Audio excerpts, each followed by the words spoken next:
Om Swastiastu, kami dari kelompok 2 akan mempresentasikan tentang laporan keuangan. Financial statement atau laporan keuangan.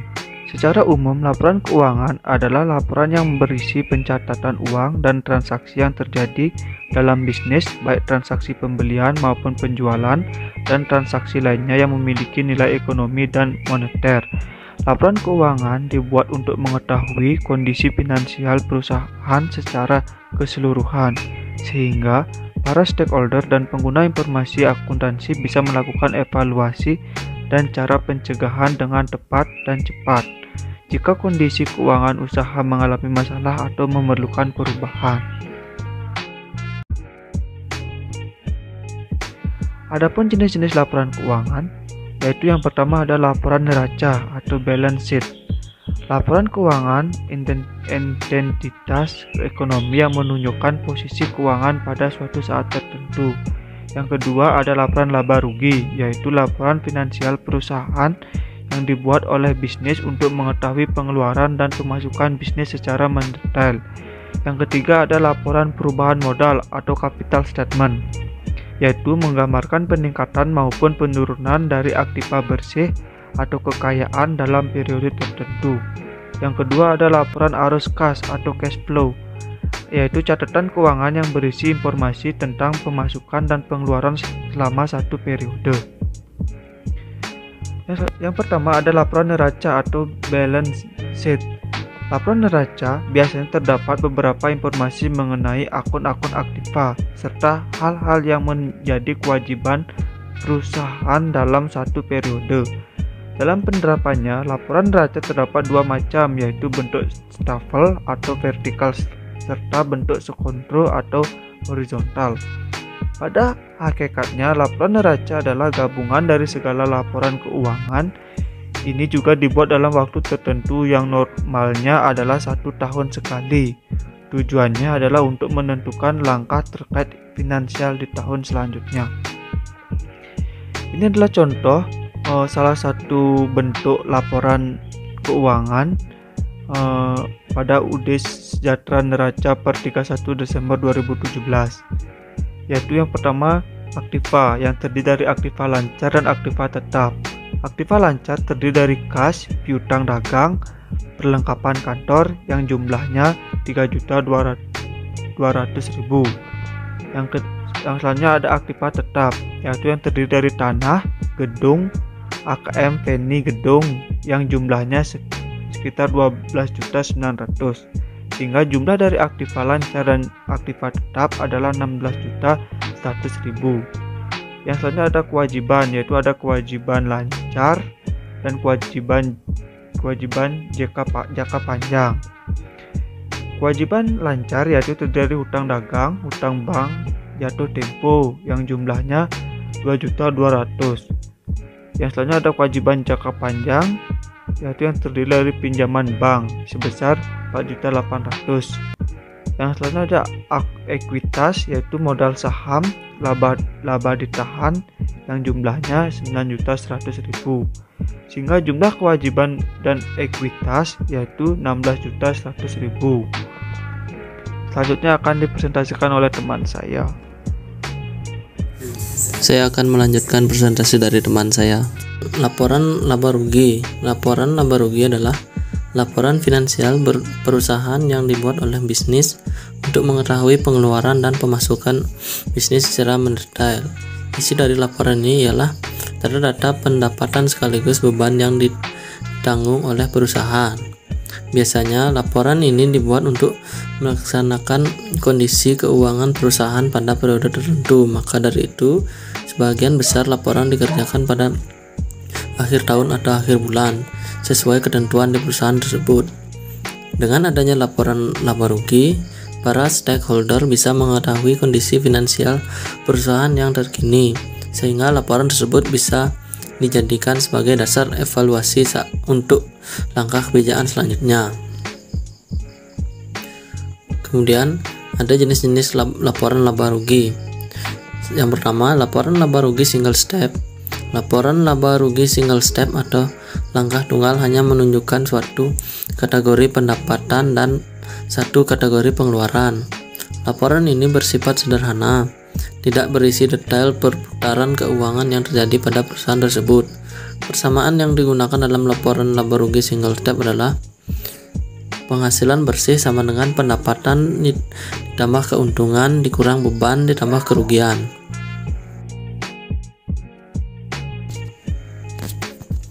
Kemudian yang kedua adalah laporan laba rugi multiple step, berisi lebih banyak informasi umum daripada yang disertakan dalam laporan laba rugi single step, tetapi laporan ini menggunakan banyak persamaan untuk menentukan keseluruhan perhitungan laba rugi. Laporan laba rugi multiple step memecah pendapatan operasional dan biaya operasional, juga pendapatan non operasional dan biaya non operasional.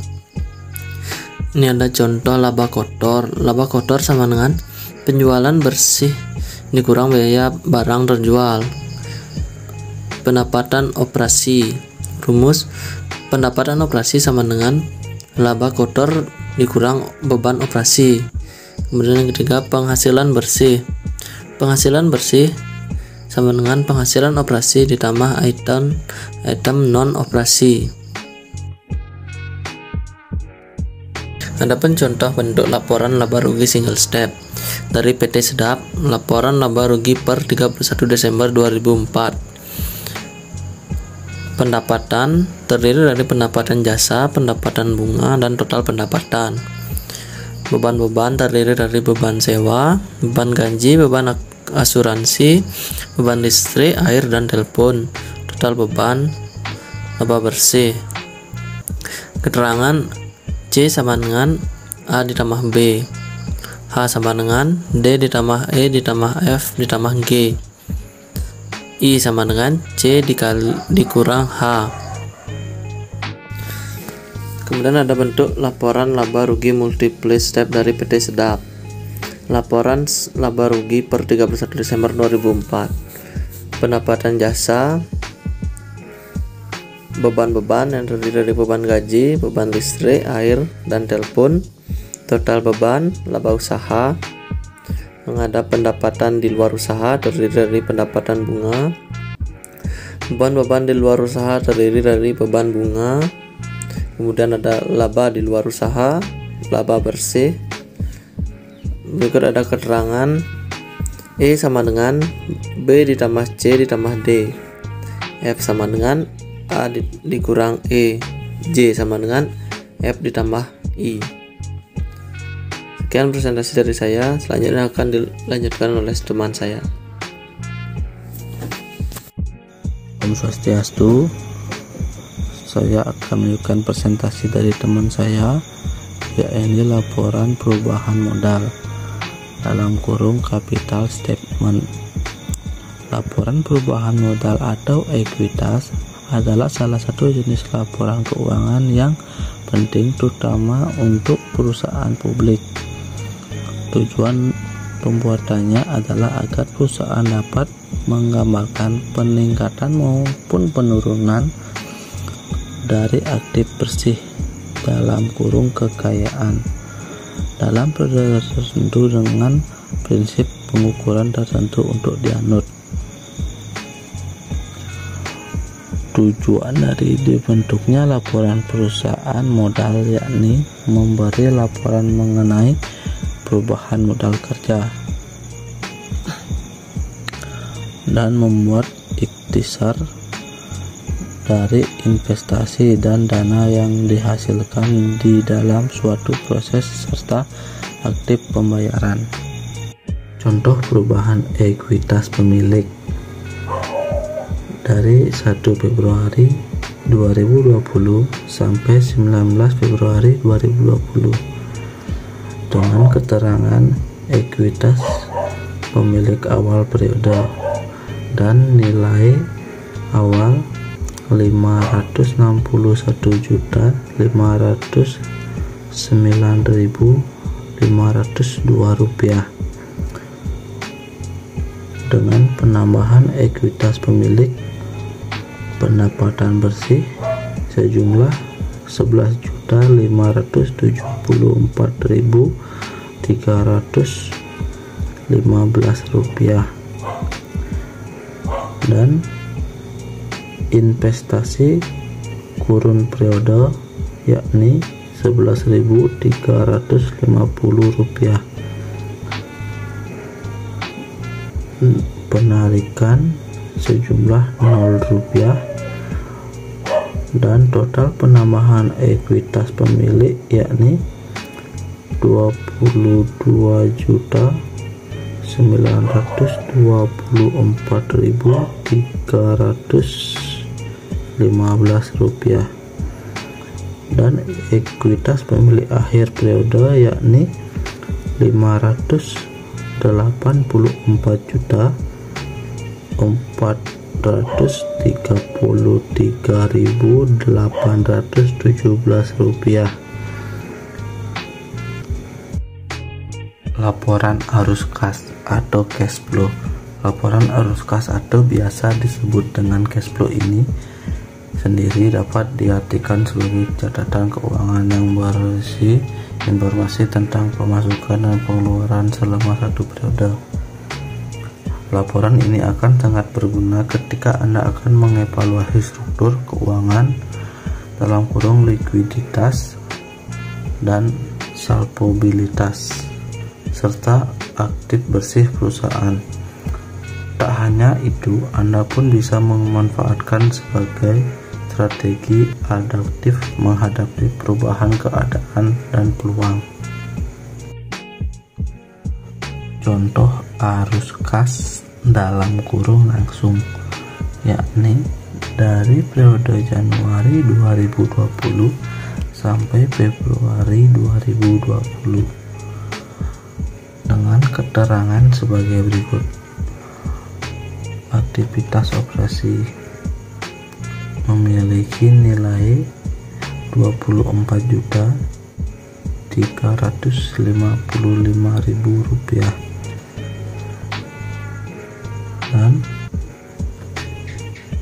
mendapatkan operasional minus Rp529.682,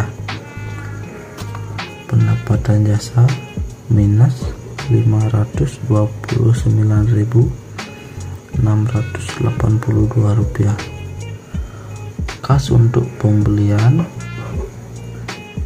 minus Rp360.000, laba dalam kurung operasi sebelum berubah di operasi aktif dan kewajiban yakni Rp23.465.318,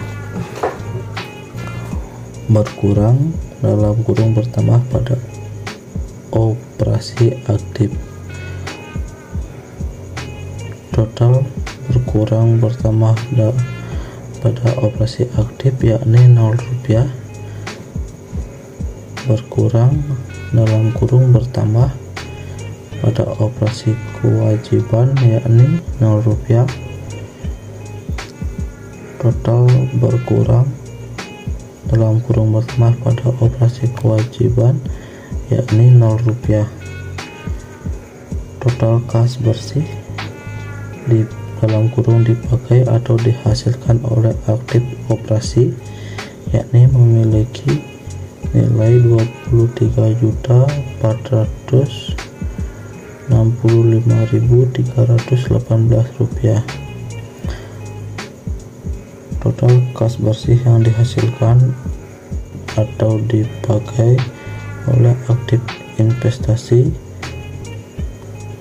yakni Rp0. Aktivitas pendanaan dengan modal Rp10 juta, ekuitas saldo awal yakni Rp10 juta, total kas bersih yang dihasilkan atau didapat dalam kurung dipakai oleh aktif pendanaan yakni Rp10 juta, kas bersih dihasilkan oleh atau dalam kurung dipakai di periode ini yakni menjadi Rp33.465.318. Kas dan setara kas awal periode nilainya Rp33.465.318. Demikian presentasi dari kelompok 2. Saya ucapkan terima kasih.